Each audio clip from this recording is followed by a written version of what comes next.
হ্যাঁ, হ্যাঁ লাস্ট ফুটিংটার সাথে পাইল ক্যাপের সম্পর্ক আছে, এই কারণে এখানে ফুটিংটা ক্লিয়ারলি বুঝতে হবে।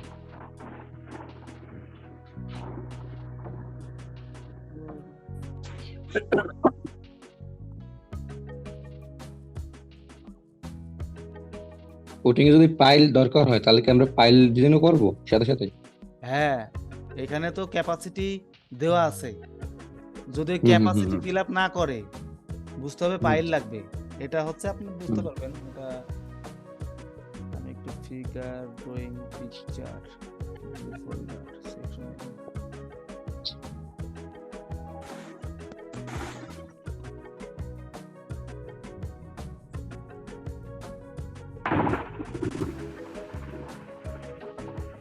আমরা প্রথমে রুফ ডিজাইন করলাম, রুফ ডিজাইনের পরে রুফ বিম ডিজাইন করলাম, রুফ বিম ডিজাইনের পরে আমরা এই স্ল্যাব করলাম, স্ল্যাবের পরে গ্যালারি করলাম, গ্যালারির পরে কলাম করলাম।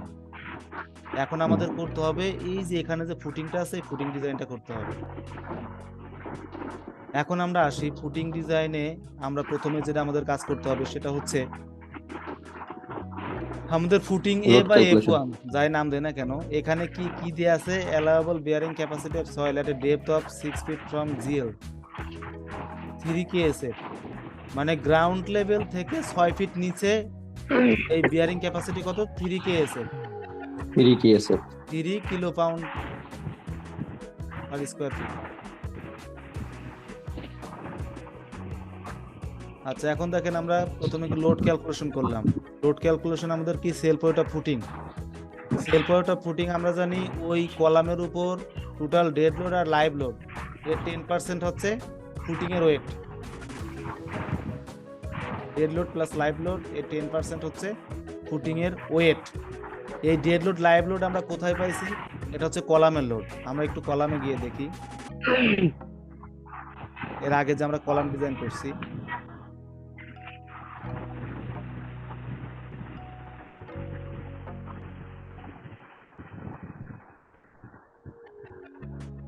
আমরা কলামের কি পেয়েছিলাম? আচ্ছা, তাহমিনা কি শুনতে পাচ্ছেন? আপনার মানে নেট প্রবলেম। আচ্ছা, এখানে আমরা এই টোটাল কলামের ক্ষেত্রে ডেড লোড পাইছিলাম, লাইভ লোড পাইছিলাম 191 আর 32। 32.58।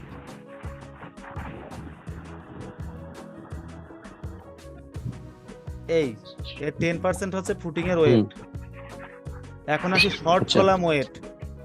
এখন দেখেন শর্ট হুম। কলামের ওয়েটটা আমরা কিভাবে পাবো? যদি 6 ফিট নিচে আমাদের বেজ, 6 ফিট বেজ জি বলতে বেজের তলাটা হচ্ছে 6 ফিট মাইনাসে। জি। আচ্ছা, 6 ফিট মাইনাস হলে, আচ্ছা এটা তাহমিনা শুনতে পাচ্ছেন আপনি?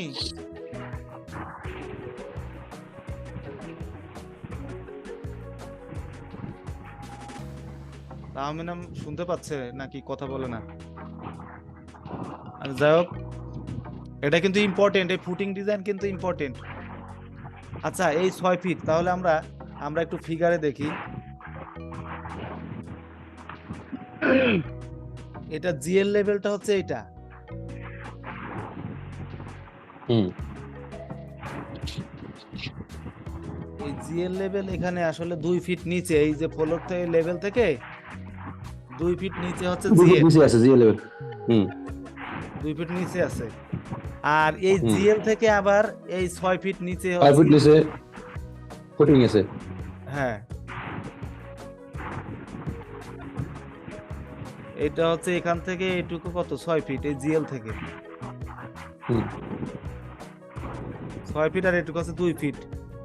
2 ফিট। কয় ফিট? 8 ফিট। 8 ফিট। টিএল থেকে 8 ফিট তাহলে।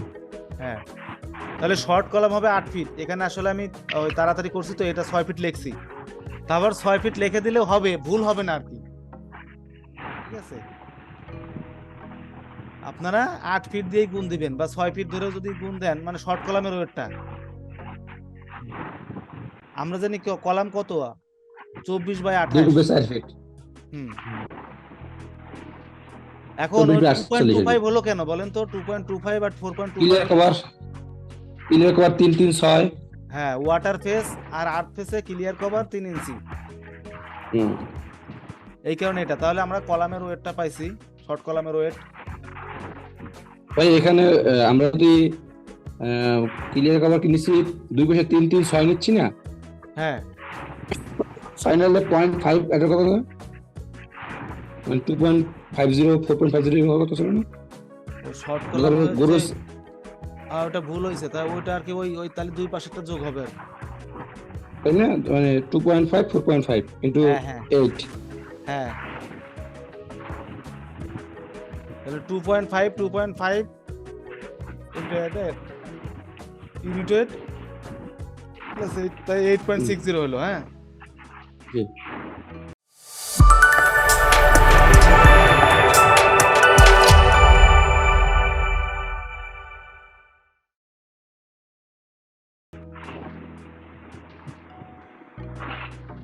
তাহলে লোড ক্যালকুলেশন ও self weight of footing plus short column wait.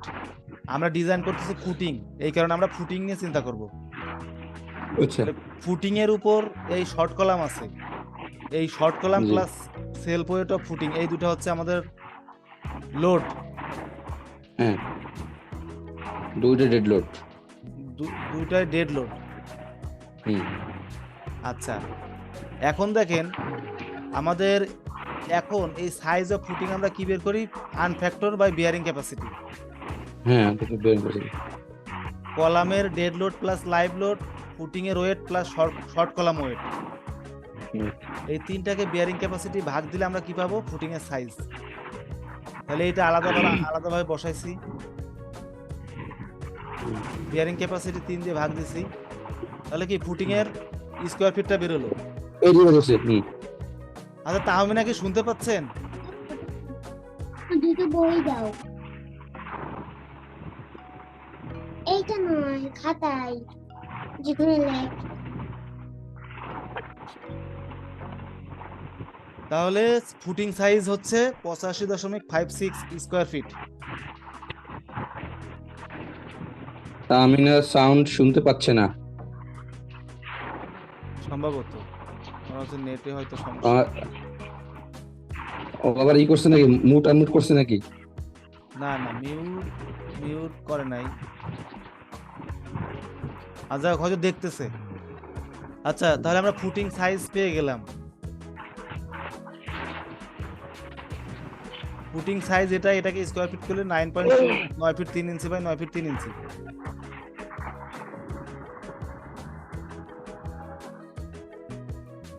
ভাই একটা প্রশ্ন করি, হ্যাঁ বলেন। কলামের সাইজ কত? 4 ফিট বাই 2 ফিট? কলামের সাইজ হচ্ছে, এখানে একটু ভুল আছে, কলামের সাইজ হচ্ছে 24 ইঞ্চি বাই 28 ইঞ্চি। না 48 না, 24 বা 48 না? 24 48, হ্যাঁ। তাহলে যেহেতু আমার রেক্টেঙ্গেল কলাম, তাহলে ওইখান থেকে আমি স্কয়ার ফুটিং দিতে পারবো?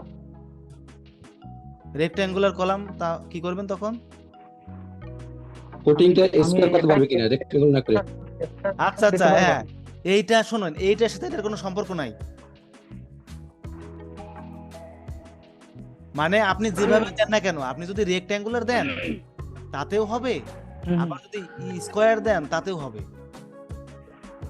স্কয়ারটা আমরা করি যাতে ইজিলি মানে ইয়ে বাই করা যায়। স্কয়ার দিলে কি হবে? আপনার সময় কমে যাবে। ইউটিউবার দিয়ে।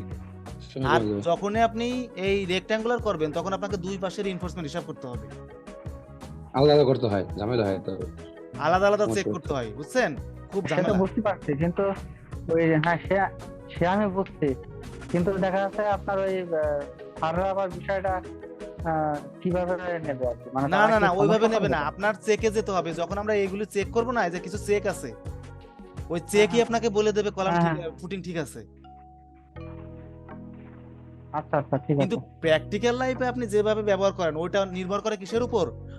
এইটা বুঝবেন কখন? যখন আমি আপনাদেরকে ওই যে একটা 10 তলা বিল্ডিং এর একটা পাইল ক্যাপ দিছেন না, হ্যাঁ হ্যাঁ জটিল একটা পাইল ক্যাপ, বুঝছেন? ওইটা ওই ডিজাইনটা যে কত কঠিন, আপনারা আমি যখন ওটা করাবো তখন বুঝতে পারবেন। এই এটা ফুটিং এর ক্ষেত্রে বিষয়টা কেমন, যে ফুটিং আপনি ইচ্ছা মতো করতে পারবেন। আপনি হিসাবের সাথে পরীক্ষা খাতায় আপনি স্কয়ার ধরলেন যাতে আপনার ক্যালকুলেশন সুবিধা হয়, কিন্তু বাস্তবে আপনি কলাম রেক্ট্যাঙ্গুলার বলে ফুটিং যে রেক্ট্যাঙ্গুলার করতে হবে এর সাথে এর কোনো রিলেশন নাই, কিন্তু আপনি করতে পারেন কলামের সাথে মিল রেখে। আপনি যখন চেকে হ্যাঁ, যাবো আমি তখন এই ওইটাই জিনিসটা জিজ্ঞাসা করলাম। যখন আমরা ফুটিং এই যে ই চেকে শেয়ার চেক 1 ওয়ে 2 ওয়েতে যাবো তখন আপনি এই জিনিসটা ক্লিয়ার হয়ে যাবেন। হ্যাঁ, জি জি। আচ্ছা এই পর্যন্ত আমরা সাইজ পেলাম 9.25 ইনটু 9.25। এখন আসি নিট আপওয়ার্ড প্রেসার। তাহলে P factor by size of footing এগুলো তো জানেন সবাই। তাহলে আমাদের নিট আপওয়ার্ড প্রেসার আসলো 3 আচ্ছা এটার মনে হয় টাইম শেষ হয়ে যাবে। 7.2। হ্যাঁ, এটা টাইম প্রায় শেষ হয়ে যাবে আপনার, আর 9 মিনিট আছে। আবার যখন নেক্সট আমি লিংক দিব আপনারা রেকর্ডের কথা আমাকে মনে করায় দিবেন। আচ্ছা ভাই, এখানে একটা বিষয় যে হ্যাঁ। নেট আপওয়ার্ড প্রেসারের যে মান 3.72 কেএসএফ, হ্যাঁ আর উপরে একটা যে বলে দিছিল মানে কোশ্চেন আমাদের যে গ্রাউন্ড ফ্লোর থেকে এটা 3 কে এসে 6 ফিট নিচে, হ্যাঁ 3 কেএসএফ, না এটা এইটার অ্যালাউবল সাথে বোরিং ক্যাপাসিটি। এটা হচ্ছে বিষয়টা কি, এটা হচ্ছে আপনার সয়েলের ক্যাপাসিটি, সে নিতে পারে এত। এত আর ওই যে রিঅ্যাকশন মান এটা পার্ট, আর এটা নিট আপওয়ার্ড বলতে উপরের দিকে, মানে এইভাবে হ্যাঁ উপরের উর্ধ্বমুখী। দিকে পড়তেছে। হ্যাঁ, আর ওই যে সয়েল প্রেসারটা নিতে পারে হচ্ছে এই প্রেসারটা, এই যে নিচেই পড়তেছে হচ্ছে দেখে দাও 3 কেএসএফ। উম, বুঝছেন, এই সয়েল জি, এই 3 কেএসএফ নিতে পারে, এটা হচ্ছে 3 কেএসএফ নিতে পারে। আর এখানে কিন্তু নিট উপরের হচ্ছে দিকে বেশি। 3.72। 3.72। ওটার সাথে এটা মেলাবেন না, ওটা হচ্ছে ক্যাপাসিটি সয়েলের, আর এটা হচ্ছে আমাদের প্রেসারটা কত হচ্ছে। এখন আসেন আচ্ছা। Depth of footing. এখন এইখানে ডেপথ অফ ফুটিং, আমরা যে ফুটিংটা ঢালাই দিব সেটা কতটুকু নেব, সেটা মিনিমাম মানে ম্যাক্সিমাম আমরা নিতে পারবো there into column size, maximum size যেটা, এটা হচ্ছে বিএনবিসি কোড অনুসারে একটা সূত্র। আমরা মিনিমাম থিকনেস 6 ইঞ্চির নিচে যাব না, আর ম্যাক্সিমাম দেয়ার ইনটু কলাম সাইজ, মানে ম্যাক্সিমাম কলাম সাইজ আর কি।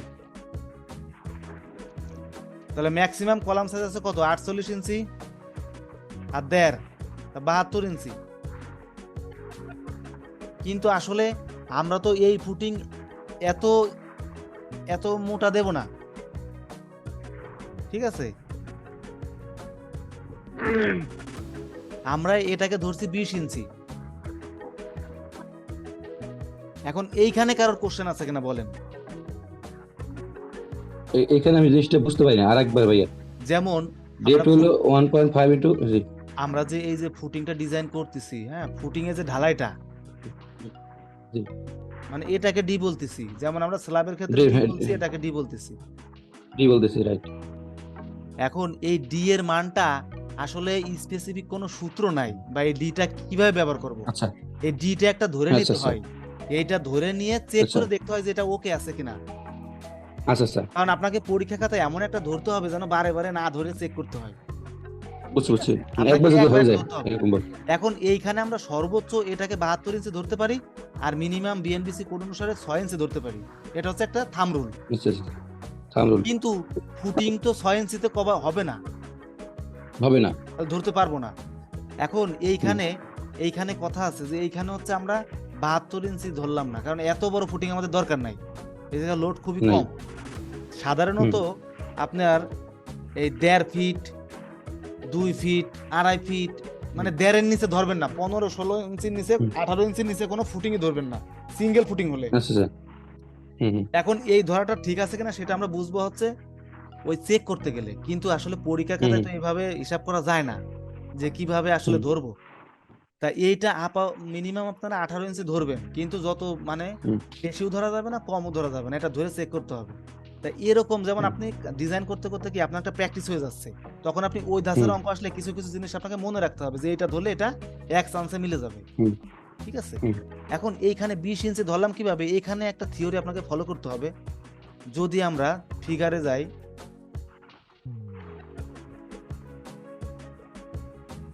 ফুটিং কি 9 ফিট মানে 9.2 মানে 9.25 ফিট 9.25 ফিট।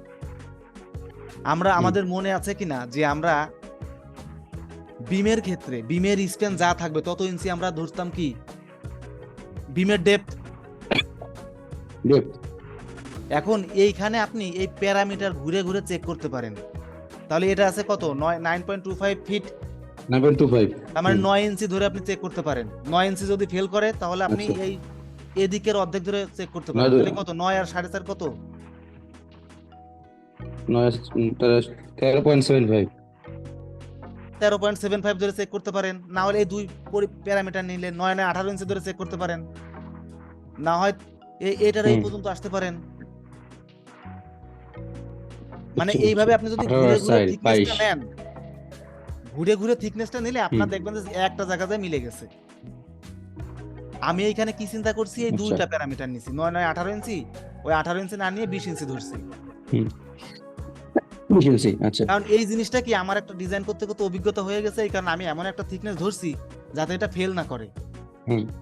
আপনারা তাহলে এইভাবে ঘুরে ঘুরে যাবেন, প্রয়োজনে দুই প্যারামিটার নেবেন 18 ইঞ্চি। আপনি প্র্যাকটিক্যাল কাজে যেহেতু চাকরি করেন, আপনি প্র্যাকটিক্যালও দেখবেন যে 12 ইঞ্চির নিচে কোনো ঢালাই নাই, সিঙ্গেল ফুটিং।